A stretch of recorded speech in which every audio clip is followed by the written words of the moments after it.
Greg Locicero from Forbidden, and you're listening to the FANTASM Podcast. Phantasm. Maximum terror. That's your target audience, baby! Phantasm. You know something? I sort of enjoyed it. Phantasm. Sell the metal! Sell the metal! Sell the metal! Sell the metal!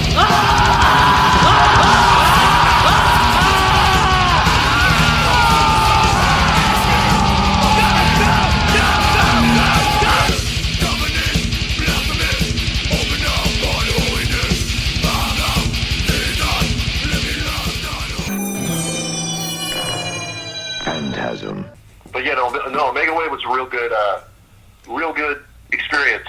I don't think real good is actually how I should say it. It was a great experience, actually putting the pedal to the metal, so to speak, and being, I went into that record wanting to write the most metal record that I possibly could. You did. And with a sense of humor as well. That I don't think that people quite understand. Some do. The ones who like us most really do understand.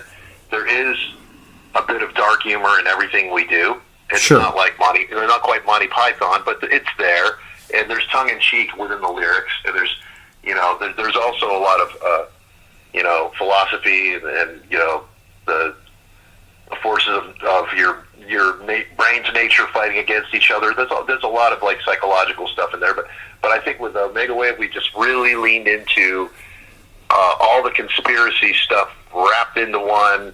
And, how many times can we say death and die? It was really fun doing it. I meant every fucking word. And I had a vision that something was going to happen to people in the next few years where they couldn't differentiate anything that was coming off the internet anymore. I just felt like there was going to be a moment where people were going to stop questioning things and fall into their belief category. Sure. And just dive all the way in. And sure enough, it didn't take long. But that was really the gist of what the song Omega Wave was about, just like once the point of no return of everybody just kind of, falling into the white noise of the internet and, just picking their side, picking their color, picking their team, and just, going full tilt war with it. And sure enough, if that didn't happen, so yeah, there was a lot of humor and fun writing that record and coming up with the heaviest riffs that we could possibly come up with. And it was a cool experience. A lot of effort put forth. We wrote Twisted into Form basically 4 months, and then the 4 years it took to get the next album out. So there's always going to be a lot of work put into it. But I can tell you that, I got to give credit to every guy who was involved in that record and writing that record. It's just, the majority of it was me, but I worked every day with Mark Hernandez, the drummer at the time, and we worked a lot on arranging that stuff and really ironing shit out. And then Steve Smythe would be, sending me stuff, and then I'd be working it into songs, and then he would be able to come in, because he was living in London at the time. Okay. But we were doing, before Zoom, we were doing Skype meetings, and, I was showing him stuff, and he's trying to learn it, and then he would add his own flair, vice versa. So there was this conglomeration of people really trying to work together. Matt was working hard on his part. Sure. Russ really dug in with me, and he came up to my house every day to, at least 4 days a week to sit down and hash out lyrics and melodies. And it was a concerted effort by all 5 of us, and I'm really proud of the work everybody did. You're going to see a group of interviews that we did, because the first thing we did before we even did a photo session, because I told the guys, I'm not going to do a photo session with this lineup until we hang out a bunch and until we do some interviews to explain how this actually happened. Okay. No bullshit. No, so what was really cool about that is we all sat in a room together, and we got interviewed one by one and told our story. And everyone had a slightly different version of it, but it was all of our stories. So I said, now you guys know each other better, right? And everyone's like, yeah. I'm like, well, that's what we're doing here, So nice. It was an effort by me to make people within the band feel like they had a better grip on what we're doing, why we were doing it, and it was not something that I wanted to do without Russ ever. I always said there'll never be a Forbidden without Russ. People like try to fire that back at me. I'm like, yeah, I said it, but that's my choice. You know, like, and Russ is not interested at all in touring, writing music, playing music, singing the song. He's living a sober life now. He had to quit drinking to save his life. He was going to die. Oh, God. And yeah, he was in bad shape. And I went and visited him. He called me one day, and I said, give me your address. I'll come visit you. I went the next day, and he was, really not in good shape. And a few of us pulled together, Matt included, Mark Hernandez included, and a few other friends, and we got him into a rehab, and he started his process. And, it's either, drink and die or just live. Yeah. And being in a band and doing music, it puts him in a venue every night, like, where he's compromised, and then you got to look at the next guy like, don't drink around him. Like, it's just not conducive to a true alcoholic's situation. He's not, he doesn't have that kind of willpower, and you got to respect that. Well, it's better than what it was, and to what degree? But it's funny. We were talking a lot over the years, and then he just kind of got real quiet, and I had to reach out to his sister because me and Matt were trying to get a hold of him. Like, hey Russ, give us a call. We got some things I want to talk to you about. To tell him. This is not even barely a month ago. Yeah, because this all happened fast, dude. This wasn't like some slow moving. People are going to say, well, the interthrashional thing that we had with Skinner singing, that started me thinking it was possible, but I didn't want to do it. But getting back to Russ and his sister, I had to reach out to her because he lives in the same town that she lives in. And she was like, yeah, he's doing really good, and this, and that, and the other. And she's like, yeah, he said that you were trying to get a hold of him, but he's afraid that you're going to ask him to join the band again. I'm like, no. I know he's not joining the band, so you can let him know. So I had her to explain everything. She's like, cool, he's cool with it, Right. He just doesn't want to, like, delve into any of this stuff because it brings up painful memories of his life. So sure, of that's course. that. So as far as getting Skinner, Norman, like I said, he was a hero out here. He is a hero out here. People love him. People love his voice. They love his stage presence. He's got a great positive demeanor, and he's just like, he's a badass. And he's doing his own thing.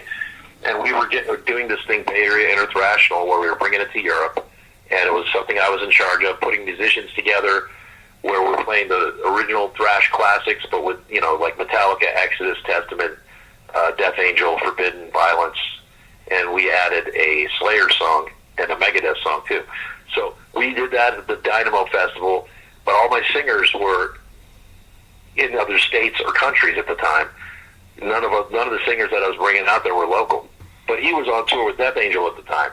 So Chris Contos, our new drummer, says, why don't you give Norman Skinner a call? And I said, oh, yeah, Skinner's good. I'll give him a call, see if he can go through these songs with us. So I literally called him just to go through the songs with us at practice, right? So we were going through all those different songs. And then, the Forbidden song that I had to choose the easiest song to play, because Forbidden material is incredibly hard. It's harder to play than all those other things by, in some cases, a long way, in some cases, at least a little. It's just a weird pickup notes and things that guys don't catch. So I chose Off the Edge. And then in one of the rehearsals, I go, yeah, we should probably run through it one time. And I didn't think about it, but I had, in the room at the time was Steve Smythe, myself, Matt Camacho, and Mark Hernandez. That's the Omega Wave lineup, and Norman Skinner. And then everyone's like, oh, okay, yeah. And we started playing it, and I realized, holy shit, we're not playing this. None of us that are in this room are going to play this song in Europe. I'm like, none of it. Like, what are we doing? But I was like, okay, we'll go for it. So we went through it, and as we got to the vocals and Norman started singing, I was like, I just did a double take of and then I turned to my left, and right in front of me is the door to the room, and it opens up, and Chris Contos opens the door, and his eyes are big, and he just looks at me like, whoa. And then Harold O was behind him, and they both just had this crazy look on their face that he slowly closed the door because they heard it. And so I'm like, okay, that was way back in July. Okay. And then we go to Europe, we do our thing. Then I got to get ready for Interthrashional show that we're doing locally at the Great American Music Hall, which is a beautiful venue out here. Nice. And we were going to do like 30-something songs, and I wanted Norman to be a part of it and sing a few. I said, well, I'll just have him do the Forbidden song. I did sing the chorus. But the night before, when they came into town from L.A., because they had to come up from L.A., and they rehearsed at SIR here in San Francisco, which is a really big rehearsal place. Sure. So they came in, and when they did Chalice with Norman, and I just sat down in the room to watch it and see it happen, as soon as he started singing, everyone turned and looked at me. I mean, just like I felt the room all look at me like, I'm like, yeah, I hear it too. So then comes the show, and in the midst of the chaos and all the 30-something songs, and I had to play 23 of them myself. Oh wow. It was busy. But when we got to the last set, which was the Bay Area Thrash set, I had Warbringer come out for the centerpiece and do that song with them. And Norman, started singing it, and they started playing it, and it was the craziest the crowd went the whole night. I was like, whoa, okay, there's your biggest pit, there's your biggest...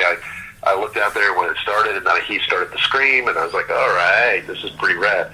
And then he started singing, and I felt the same thing. Everyone just turning and looking at me on the side of the stage like, are you seeing this? Sure. Like, yeah, I'm hearing it, I'm seeing it. But that didn't even sell me. And it wasn't... I knew it could be done, but I still had, I had my band Dress the Dead that I was focusing on doing new music with, and we just played Dynamo this last year. Cool. The boneless ones. I've all these things I'm concentrating on. And honestly, it wasn't until I got an email from Alcatraz Festival asking if we'd be able... The Alcatraz Festival sent me an email and said, would you be interested in taking Anthrax's spot on this bill for a 35th anniversary of Forbidden Evil, one exclusive European show? And they said, I quote, would you be interested in doing it with another singer since Russ is not willing to do this or healthy enough to do it, and Chris Contos on drums, because he's I know you already played with him, and it would make a great story for the people of Europe. Sure. They love Machine Head. They love Burn My Eyes, So I literally pushed my chair back from my computer and thought, the universe is telling me something. I have to at least consider this.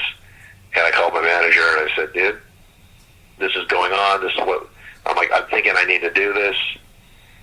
We got to figure out who's going to play drums, because Mark Hernandez had quit Forbidden in 2011 on tour, and we had to cancel an entire European tour because he quit last minute. So he wasn't in the band. I was playing with him in Dress the Dead, but he was not in Forbidden. Right. He hasn't been in Forbidden since 2011. We had Sasha Horn come in and replace him, who's now in Exhorder. Oh, okay. But I mean, I had a lot to figure out, and I had to call up Matt, and he was into it, and I had to call up Steve, and he was into it. And I said to both of them, obviously Norman. I mean, they're like, yeah, obviously Norman. Everyone's like, obviously Norman. And then Chris was the last ingredient, because I talked to a bunch of drummers. He was suggesting drummers to us because he didn't want to fuck up our friendship. Oh, okay. I didn't want to fuck up the friendship. We play together already. I didn't know if it was right for him. And then I said, look, dude, I've made all these calls. These guys are all interested. They all live out of town. You live right here. One last chance. I don't want you mad at me because you didn't take the opportunity when I was there. Are you interested? And he said, yeah, I'm interested. Let's fucking do this. Right. So that's how that lineup came together. Yeah, I'm writing lyrics already. I'm going to take a different approach to this record, and I'm going to actually write. What I want to write about is going to be the first thing. Yeah. And some riffs will just happen naturally, because they always do. Sure. I always write riffs. Sure. But what I'm conceptualizing how I want this album to sound right now, and the approach and lyrical content and concepts, because I just want everything to be like, cohesive stories. Not a concept album, but I'm just saying I want everything to have, when I'm writing the riffs, I want to have a picture in my mind this time. Sure. So, and I think that'll lend itself to being an even better record. Oh, yeah. They're still going to be crazy. They're still going to be crazy riffs. They're going to be hard. They're going to be difficult. They're going to be intricate. They're going to be forbidden. No, actually, it was different guys. Rob Flynn, that Sure. it was Rob and his friend Jim Pittman. Okay. Wanted to start a band for years, and I knew Rob, or not for years, it was about a year. I knew Rob for about a year before Forbidden Evil got started. And, Okay. And, you know, we talked about playing together, but I just started playing guitar. I mean, I had just started, but I was the only other thrash kid in town besides him and Pittman, the drummer that they had. Nice. There was no other thrash people around. I mean, dude, we were like it. There were some older guys, only a couple years older, but they seemed older, in a band called Fourth Reich, and they were like kind of the leaders that we all looked up to. Uh-huh. But they were out of high school, and no one in high school besides us knew shit about thrash metal. So we were already friends. I got introduced to Rob through a mutual friend that said we'd like the same shit. You should meet this guy. So I met him, and they didn't have anything going on or really a band. But Rob was playing guitar. He wanted to sing. He wanted to be a singer more than he wanted to play guitar. Fast forward to them starting something, and Rob calling me up and saying, "Hey man, come over. You got to check this singer out we got. You know, I'll come pick you up, and you got to watch this guy sing." And it was Russ. Oh, wow. And he moved up from L.A. and they found him in this, I think Russ found their ad in BAM magazine, which is a local music rag. Sure. So I went in the room and see this big. He had white hair at the time, because he just came from L.A. White frizzy hair. Not like Vince Neil. It was way more fried than that. You know, it was just wild. And I was like, "Who's this fucking big guy?" You know, he's just this giant guy with huge arms, like muscles. And it's like, holy fuck, he's way bigger. He looks old. He's like probably 22. Oh, And wow. I was 15. You know. So you know, they went into some cover songs. They did shit like Hellbent for Leather, Am I Evil, Restless and Wild. Nice. And I was blown away. It was only covers, and all the other guys left to go get cigarettes and beer, and Russ stayed back. And I just sat there talking to Russ, and I was like, "You mind if I pick up the guitar and play a little bit?" And I started jamming. I think I went into Balls to the Wall, and he sang the entire thing. We went through the entire song, and he looked at me. He's like, "You know what, dude? You're way better than our other guitar player. You should be in this band." I'm all, "Well, you tell Rob." That's how it happened. So, you know, they were throwing around names. Forbidden Evil was one of like, when I joined the band, it was one of like 6 or 7 stupid names we were throwing around. Right. And then we came right back to it, and that ended up being our name. Are you and Rob still cool, or is that something Oh that's... yeah, we're really good friends. Oh, good. Yeah, I could go through that, but I tell you, as far as I've been through a lot with Rob, dude. We were, you know, he's a couple years older than me. Sure. And I really, really looked up to him. And, you know, I mean, I was, you know, he was the one who started the band technically because they found Russ, right? So, but when he left, you know, okay, there's a lot of stories, there's a lot of subtext here, and I don't really have time to get into all of it, but I'll tell you that Please, yeah. we were all friends with Violence, we were all buddies, and got along with those guys, and to this day, it's funny because a couple guys still try to deny it, but this really happened. The drummer and the old singer, Jerry, came to my house one day and knocked on my door, and my mom was in the front, and she brought these guys back. She said, "These guys are here to see you, Perry and Jerry." I'm like, "Oh, hey, what's up?" And they basically tried to recruit me for Violence. Really? They tried to, yes, they did. And I was like, "Why would you want me?" I'm like, I like your band, but not that much. I'm into more into heavy metal. You guys are like, you know, kind of punky. Well, you know, why didn't you ask Rob? And this is the exact quote from Perry Strickland, the drummer, "Because you're Violence material and he's not." Fast forward, and I said, "No, thank you." Fast forward a couple months later, Rob gets the gig. I was sitting there going, holy shit.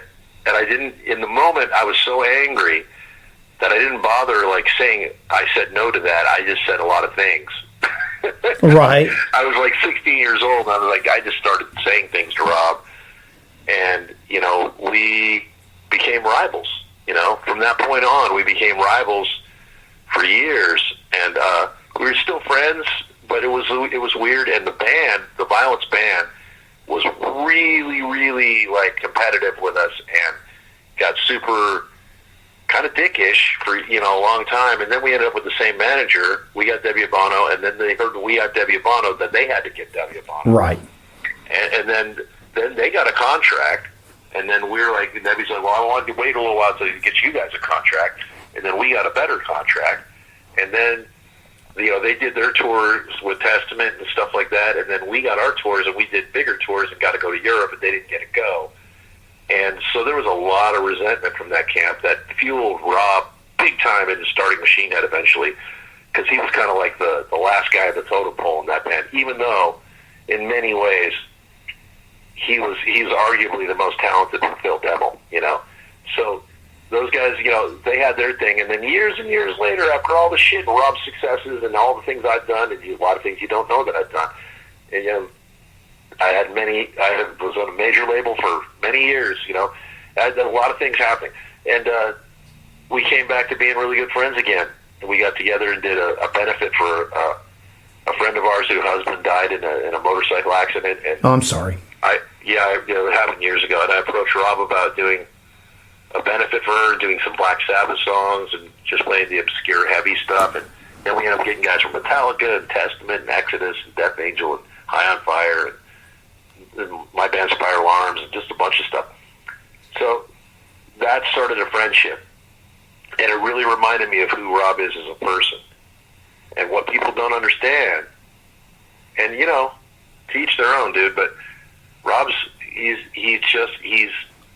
for lack of a better term, he's enigmatic and he's a control freak, you know, and he's got to control things. And that's why it rubs some people absolutely the wrong way. But at the end of the day, you can't argue with his success, what he gets done, and how hard he works. Some people can't handle it. Some people envy it. Some people get pissed about it. Some people just constantly misread him. But I don't. I love the guy. He's still my friend. I told him, I'm like, dude, because we were talking before the show. He's like, well, you know, we're going to call this Rob Flynn and Friends because we need to sell a lot of tickets. And I go, and he's all, because, you know, I mean, I've sold X amount of this and that and the other. I go, dude, I don't give a fuck. Bro, I don't give a fuck. I mean, I do. I literally see the kid that I knew when I look in your eyes, and that's the guy I like. And none of that matters to me, Rob. Yes, I know you're successful. I don't care. So we cleared that up, and we've been good ever since. You got to like him for that. Yeah, so. he's a great songwriter and a great guitar player, and he's very underrated as a guitarist because he's a singer. So people overlook the fucking ripping guitar shit that he does.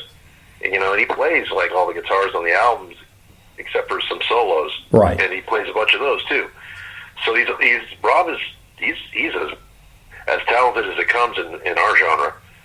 You know, I mean, he's metal, whatever you want to call it. Oh, yeah. Genre of whatever, it's still metal. And I'm really proud of him. I love the dude. And he'd be uncomfortable us even talking too much about him because he likes to keep Machine Head shit Machine Head. Sure. That's what I mean by the control freak side. but at the end of the day, I mean, I've got zero problems with Rob, dude. And you know, I mean, truth be known, I had an opportunity to join the band this last time around. Really? Oh, many times. It was thrown in as an opportunity, and I just figured, kind of like with Chris Contos and me and Forbidden, I just said I just do not want to risk the friendship over being your employee and being under, you know, because I write my own songs that I don't. Oh yeah. I have to throw my shit through Rob's filter, and then it's better this way.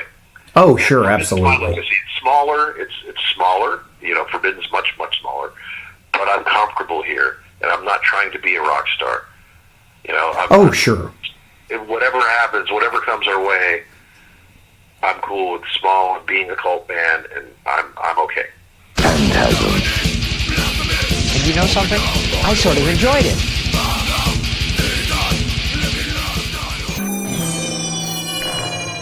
Phantasm.